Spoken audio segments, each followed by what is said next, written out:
नमस्कार दोस्तों, स्वागत है आप सभी का हमारे YouTube चैनल आर के योजना पर। पेंशन से संबंधित एक और नया ताज़ा अपडेट, लेटेस्ट न्यूज़ आप सभी पेंशन धारकों के लिए लेकर हाजिर हो चुके हैं। जैसे कि आप नोटिफिकेशन में देख रहे हैं, रुकी हुई किस्तों का पैसा कब मिलेगा? उत्तर प्रदेश राज्य में रुकी हुई पेंशन कब आएगी? आएगी या नहीं आएगी? यदि आप भी एक उत्तर प्रदेश राज्य के पेंशन धारक हैं, दिव्यांग, विधवा, वर्धावस्था, कुष्ठावस्था या तलाकशुदा में से आपकी भी कोई एक पेंशन बनी हुई है, लेकिन जो पेंशन किस्त है वह आपकी रुकी हुई है। बैंक खाते में यदि आपके पेंशन राशि ट्रांसफर नहीं हो रही है, आज की यह खबर, यह जानकारी आपके लिए ही है, क्योंकि इस वीडियो के माध्यम से हम आपको जानकारी देने जा रहे हैं उत्तर प्रदेश राज्य में क्या रुकी हुई किस्तों का पैसा मिलेगा, रुकी हुई किस्त का पैसा क्या सरकार की तरफ से ट्रांसफर किया जाएगा। ये सभी इंफॉर्मेशन हम आपको इस वीडियो के माध्यम से देने जा रहे हैं। वीडियो की शुरुआत करने से पहले हमारा आपसे निवेदन है, यदि आप हमारे चैनल पर पहली बार आए हैं तो चैनल को सब्सक्राइब जरूर कर लीजिएगा। साथ ही बेल आइकन के बटन को प्रेस करना ना भूलें, ताकि जो हमारी वीडियो का नोटिफिकेशन है वह सबसे पहले आपको प्राप्त हो और आप सबसे पहले ही उसका लाभ उठा सके। चलिए वीडियो की शुरुआत कर लेते हैं। देखिए दोस्तों, सबसे पहले यहाँ पर हम आपको प्रूफ दिखा देते हैं कि सरकार जो रुकी हुई पेंशन है वह भी लाभार्थियों के बैंक खाते में ट्रांसफ़र करती है। किसी को 10,000 रुपये एक साथ पेंशन राशि दी गई है और बहुत से ऐसे पेंशन धारक हैं जिनके बैंक खाते में 12,000 रुपये, 12,000 रुपये ये पेंशन राशि सरकार की तरफ से ट्रांसफ़र की गई है। सबसे पहले यहाँ पर आप प्रूफ देख लीजिए। यहाँ पर हम आपको एक पेंशन लिस्ट दिखा रहे हैं। यहाँ पर क्रम संख्या है और यहाँ पर रजिस्ट्रेशन संख्या है, पेंशनर्स का नाम है, पिता का नाम है, महिला है या पुरुष है, आयु कितनी है, वर्ग जनरल, ओबीसी, माइनॉरिटी, किस कैटेगरी में आप आते हैं, ये मोबाइल नंबर, ये पेंशन धारक का पता और यहाँ पर आप अमाउंट देखिए, यानी कि 1,000 रुपये सरकार पेंशन राशि देती है प्रति महीना। हर महीने बैंक खाते में ट्रांसफ़र नहीं की जाती, 3 महीने के अंतराल पर सरकार ये पेंशन राशि ट्रांसफ़र करती है। तो 3 महीने की हो जाती है सीधे 3,000 रुपये, जो कि तिमाही पेंशन है। अब देखिए, तिमाही सरकार पेंशन तो दे रही है, लेकिन बात हो रही है रुकी हुई पेंशन राशि के बारे में। तो यहाँ पर आप इसको ध्यान से देखिएगा, 3-3 हज़ार रुपये सभी लाभार्थियों को सरकार की तरफ से दिए जा रहे हैं।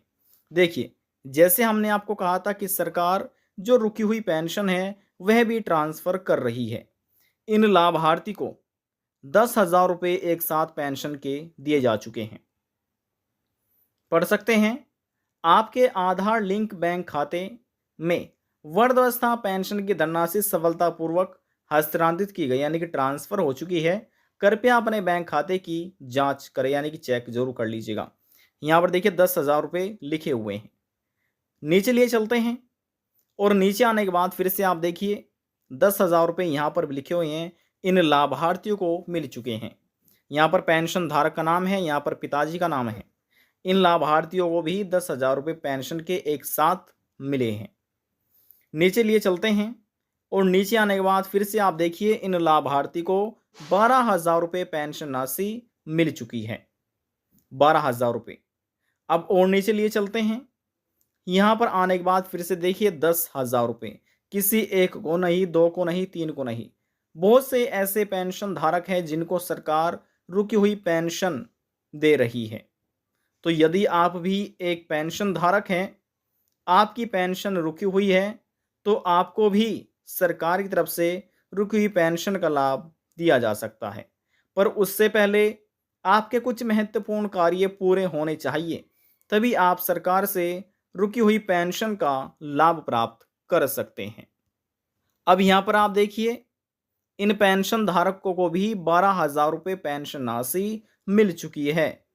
जैसे हमने आपको कहा कि जिसकी भी पेंशन रुक जाती है तो सरकार उनको रुकी हुई पेंशन ट्रांसफ़र करती है। 12,000 रुपये यहाँ पर आप देख सकते हैं इनको मिले हैं। 12,000 रुपये सरकार पेंशन ट्रांसफ़र कर रही है, 10,000 रुपये भी सरकार पेंशन राशि को ट्रांसफ़र कर रही है। इस समय जो आप लिस्ट देख रहे हैं, यह ओल्ड एज पेंशन धारकों की लिस्ट है।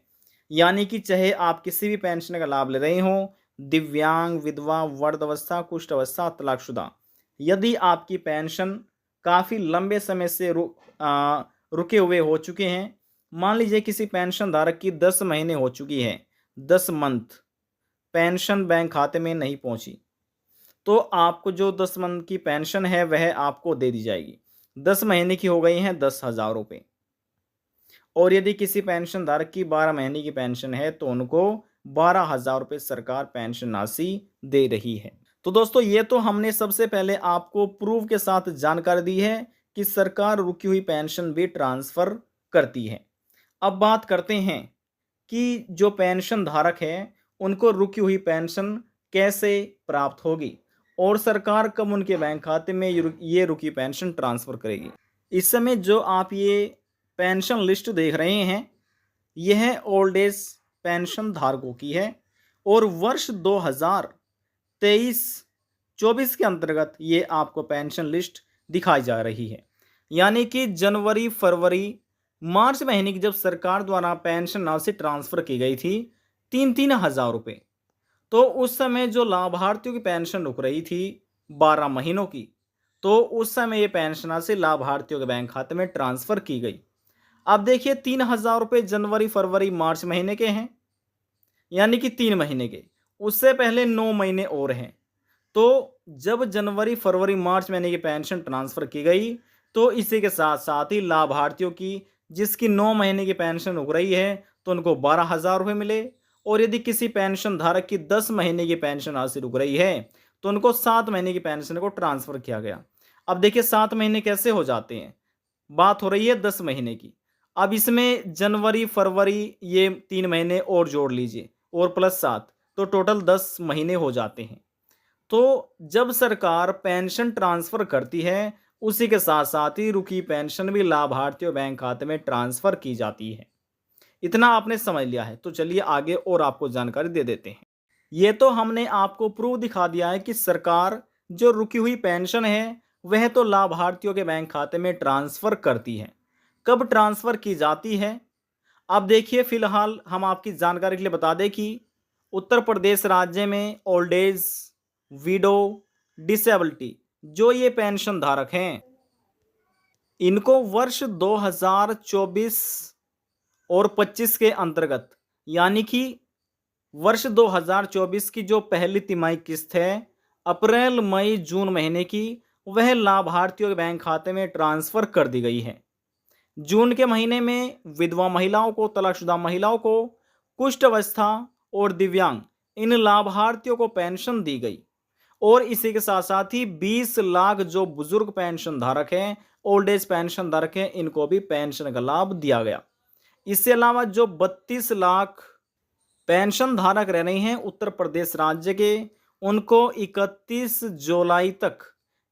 जुलाई 2024 तक सभी को पेंशन राशि सरकार की तरफ से दे दी जाएगी। अब हम यहाँ पर बात कर रहे हैं कि रुकी हुई पेंशन मिलेगी या फिर नहीं मिलेगी। तो इतना तो आपने समझ लिया है कि सरकार जो रुकी हुई पेंशन है वह ट्रांसफ़र करती है। अब सरकार की तरफ से अप्रैल, मई, जून महीने की पेंशन को ट्रांसफ़र किया गया। जिन पेंशन धारकों का पहले ही ई-केवाईसी पूरा हो रहा था पेंशन का और बैंक केवाईसी पूरा है, इसी के साथ आधार बैंक सीडिंग स्टेटस भी पूरा है, यानी कि एनपीसीआई मैपिंग हो चुका है। इन लाभार्थियों को यदि किसी रुकी हुई पेंशन है तो उनको रुकी हुई पेंशन सरकार की तरफ से दी गई है। कहना हमारे ये अर्थ है कि यदि आप अपनी रुकी हुई पेंशन प्राप्त करना चाहते हैं 6 महीने की या 8 महीने की या 9 महीने की, यहाँ तक कि 1 वर्ष की, 12 महीने की, यदि आप अपनी रुकी हुई पेंशन प्राप्त करना चाहते हैं तो आपके आवेदन फार्म में किसी भी प्रकार की कोई गलतियां नहीं होनी चाहिए। किस प्रकार की गलतियां? हो सकता है आपके नाम में गलतियां हो, जन्म तिथि में गलतियां हो, जो आपने अपना एड्रेस दिया है आधार कार्ड के अनुसार या उसमें गलतियां है, आवेदन फार्म में किसी न किसी प्रकार की गलतियां, बैंक की डिटेल में गलतियां, कोई भी किसी प्रकार की कोई गलतियां नहीं होनी चाहिए, स्पेलिंग्स में भी, मात्राओं में भी। और इसी के साथ साथ आपकी पेंशन का ई-केवाईसी पूरा होना चाहिए। आपके बैंक खाते से आपका आधार कार्ड लिंक होना चाहिए और इसी के साथ साथ ही आपका जो एनपीसीआई मैपिंग है, एनपीसीआई मैपिंग पूरा होना चाहिए। जो आपका एनपीसीआई मैपिंग है, ये आपके बैंक खाते से यानी कि बैंक में जाकर ही पूरा होगा। चाहे आपका बैंक खाता जो है एसबीआई का है, केनरा बैंक का हो, पंजाब नेशनल बैंक का हो, किसी भी बैंक का हो। यदि आप अपना एनपीसीआई मैपिंग कराना चाहते हैं, तो आपको अपने बैंक में जाना होगा, उनको बताना होगा कि हम इस योजना का लाभ ले रहे हैं और समय-समय से हमें इस योजना का पैसा मिलता रहे, तो आप हमारा एनपीसीआई मैपिंग कर दीजिएगा। वहाँ से आपको एक फ़ॉर्म दिया जाएगा, वह फ़ॉर्म भरकर आपको जमा करना है, जिसमें आपकी बैंक की डिटेल होगी, आपके आधार कार्ड की इन्फॉर्मेशन होगी, आपको अपना अकाउंट नंबर देना होगा, साइन या हस्ताक्षर करके या अंगूठा लगाकर आपको वह फ़ॉर्म जमा करना होगा। 48 घंटों के अंदर बैंक से आपका एनपीसीआई मैपिंग हो जाएगा। हालाँकि पोर्टल अपडेट होने में थोड़ा समय ज़रूर लगेगा, यानी कि जो एनपीसीआई मैपिंग है पोर्टल पर अपडेट होने में इसको समय ज़रूर लगता है। अब बात करते हैं, देखिए अप्रैल, मई, जून महीने की पेंशन तो ट्रांसफ़र की गई। जिन लाभार्थियों को अप्रैल, मई, जून महीने की पेंशन नहीं मिली या जनवरी, फरवरी, मार्च महीने की पेंशन नहीं मिली। अब देखिए 3 महीने ये हो जाते हैं अप्रैल, मई, जून महीने की। जनवरी, फरवरी 3 महीने ये हो जाते हैं। कुल हो जाते हैं 6 महीने। यदि किसी पेंशनधारक को जनवरी, फरवरी, मार्च और इसी के साथ अप्रैल, मई, जून महीने की पेंशन नहीं मिली, तो कुल इन 6 महीने की पेंशन कब लाभार्थियों को दी जाएगी? अब देखिए जनवरी, फरवरी, मार्च, अप्रैल, मई, जून, ठीक है? 6 महीने ये हो चुके हैं, इन 6 महीने की 6,000 रुपये पेंशन राशि हो चुकी है। यदि किसी पेंशनधारक की 6 महीने की पेंशन रुक रही है, तो उनको रुकी हुई पेंशन कब मिलेगी? अब देखिए सरकार जुलाई, अगस्त, सितंबर महीने की पेंशन को ट्रांसफ़र करेगी।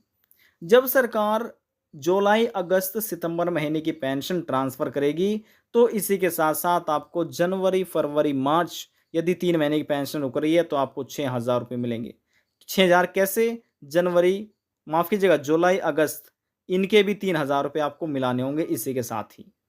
और यदि आपके जनवरी, फरवरी, मार्च, अप्रैल, मई, जून इनके हो जाते हैं 6 महीने, यानी कि 6,000 रुपये 6 महीने के, प्लस जुलाई, अगस्त, सितंबर 3,000 रुपये आप इनके भी ऐड कीजिएगा इसमें ही। तो कुल आप कह सकते हैं 9,000 रुपये आपको पेंशन के दिए जाएँगे। 6,000 रुपये इन महीने के हो जाते हैं और जुलाई, अगस्त, सितंबर के 3,000 रुपये इसके हो जाते हैं। तो आप कह सकते हैं 6,000 रुपये प्लस 3,000 रुपये, कुल आपको 9,000 रुपये पेंशन के दिए जाएंगे। जब सरकार पेंशन ट्रांसफ़र करेगी तभी आपको रुकी हुई पेंशन दी जाएगी। चाहे आपकी जनवरी, फरवरी, मार्च महीने की पेंशन हो, अप्रैल, मई, जून महीने की पेंशन हो, या फिर आपकी दिसंबर महीने की पेंशन है, नवंबर की या सितंबर की रुक रही है, तो इसी प्रकार से आपको ये रुकी हुई पेंशन प्राप्त होगी। और आप कैसे ये रुकी हुई पेंशन प्राप्त कर सकते हैं, इसकी भी इंफॉर्मेशन यहाँ पर हमने आपको दे दी है। आज की जानकारी में बस इतना ही। यदि आपको हमारी दी हुई जानकारी पसंद आई तो वीडियो को ज़रूर लाइक कर दीजिएगा। आपके एक लाइक से हमें बहुत ज़्यादा मोटिवेशन मिलता है। और यदि जानकारी को लेकर मन में कोई सवाल है, डाउट है, पूछना चाहते हैं, नीचे कमेंट बॉक्स में जाकर पूछ सकते हैं। सभी सवालों का जवाब आपको दे दिया जाएगा। लास्ट में हम निवेदन यही करेंगे, चैनल को सब्सक्राइब और साथ ही बेल आइकन के बटन को प्रेस करना ना भूलें। अब हम आपसे मिलते हैं नेक्स्ट वीडियो में एक और नई जानकारी के साथ। तब तक के लिए जय हिंद, जय भारत।